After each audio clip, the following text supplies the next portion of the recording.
Son tueur à gages le dénonce aux flics et pourtant, il ressort libre du tribunal. Lyon, années 60. Le docteur Lacour est un médecin renommé et surtout apprécié de tous. Mais personne ne connaît ses réelles motivations, malsaines et à glacer le sang. Il souhaite faire assassiner le fils adoptif de sa maîtresse, Guillaume. Un plan qu'il prépare méticuleusement. Pour ce faire, il ne veut pas se salir les mains.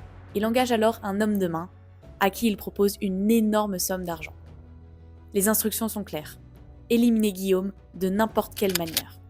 À présent, tout est prêt pour l'exécution. Mais le docteur Lacour n'aurait jamais pu prévoir la suite des événements.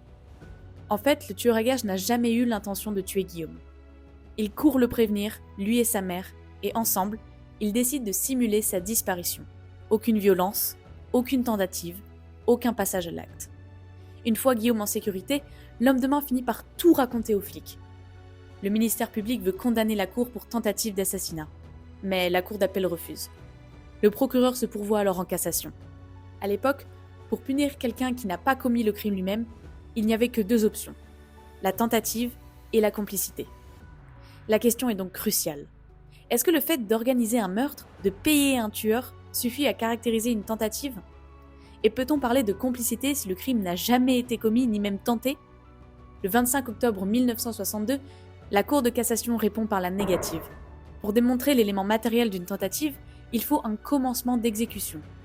Or, la Cour juge que tous les actes de la Cour sont des actes préparatoires, et ces derniers ne sont pas considérés comme des commencements d'exécution. Pourquoi ? Car aucun de ces actes n'a eu pour conséquence directe et immédiate la mort de Guillaume. Et de plus, le tueur qui l'a engagé n'a rien commis, donc il ne peut même pas être complice.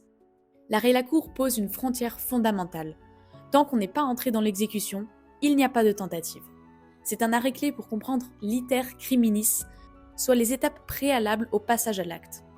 Cela a révélé une faille dans le droit pénal. L'arrêt a tellement choqué que le législateur a ensuite créé le mandat criminel pour éviter qu'une telle situation se reproduise.